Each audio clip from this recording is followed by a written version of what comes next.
On prend désormais la direction du tribunal de grande instance de Mamoudzou. Ce matin, près d'un membre sur deux du barreau de Mayotte a participé à un rassemblement devant le TGI en soutien à la mobilisation nationale contre le projet de loi de réforme de la justice.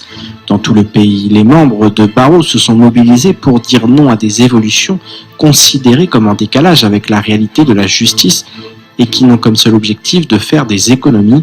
Alors que le projet est actuellement en examen à l'Assemblée nationale, une motion a été déposée afin de modifier cette loi qui risque de faire parler d'elle dans les prochaines semaines. Au montage, Leslie Vimonet. Très suivie au niveau national, la mobilisation contre le projet de loi de réforme de la justice a fait des émules à Mayotte. 50% des membres du barreau se sont ainsi rassemblés ce matin devant le tribunal de grande instance pour rappeler aux députés de la République qu'ils doivent entendre leurs revendications. La profession s'est mobilisée et elle continuera à se mobiliser.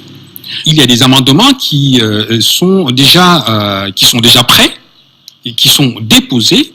Et c'est l'objet, normalement, aujourd'hui, de l'examen par l'Assemblée nationale de ce projet de loi, de tenir compte de ces amendements. Ce serait un peu fastidieux de vous les énumérer ici, mais il y a des amendements qui sont faits, et c'est depuis la chancellerie est revenue sur un certain nombre de points, mais il y a quand même d'autres points qui restent, et ce sur quoi on demande aujourd'hui, puisque la chancellerie sur ces points reste inflexible, la mobilisation aujourd'hui doit être générale. Les manifestants refusent l'institutionnalisation de la notion de spécialisation, la création d'une juridiction unique pour les victimes d'attentats terroristes ou encore une juridiction nationale unique en matière d'injonction de payer. Ils protestent aussi et surtout contre une justice au rabais en raison d'une volonté de faire des économies. C'est pas du tout un mouvement corporatiste dans lequel nous sommes là. On n'est pas en train de dire on n'est pas assez bien payé par la JU, on met trop de temps à être payé. Non, c'est pas du tout ça. Là, on fait partie des avocats à part entière du service public de la justice, comme les magistrats, comme les greffiers, comme tous les gens qui travaillent que vous voyez passer derrière moi là tous les jours. On en fait vraiment partie.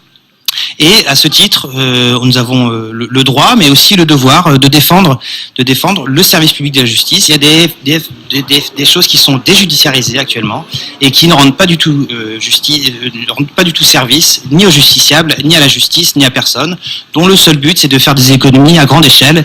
Mais au final, ce sont des décisions qui sont prises dans des bureaux dans le ministère de la Justice, mais qui ne sont pas du tout proches des besoins des gens, des besoins des avocats, des besoins des magistrats, des besoins des délinquants, des besoins des victimes, voilà, de toutes les personnes qui, au jour le jour, ont affaire à la justice.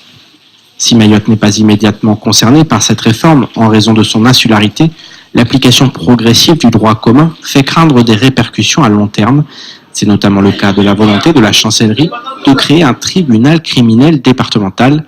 Testé à partir de janvier pour une durée de 3 ans, il interviendrait en première instance pour juger des crimes passibles de 15 à 20 ans de prison et non commis en récidive tels que les viols ou les vols à main armée. Il viendrait donc prendre en charge une partie des affaires actuellement traitées par les cours d'assises. Le viol n'est pas un petit crime. Le viol est un crime comme un meurtre. Jusqu'aujourd'hui, c'est la cour d'assises qui examine des faits de viol. Donc la profession s'oppose à l'expérimentation de ce tribunal qui aura en réalité les attributions d'un tribunal correctionnel.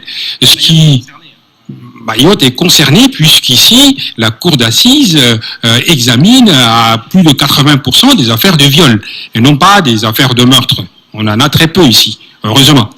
Et donc, créer un tribunal criminel départemental exclusivement réservé aux affaires de viol signifierait quoi aujourd'hui pour les victimes à l'heure où les femmes commencent à avoir le courage de dénoncer des violeurs, de dénoncer des viols dans les familles, de dénoncer des viols conjugaux. Il ne me semble pas que ce soit pertinent. Les membres du barreau ont d'ores et déjà annoncé que si les amendements ne sont pas adoptés par les députés, d'autres mouvements de plus grande envergure sont à prévoir dans les prochaines semaines.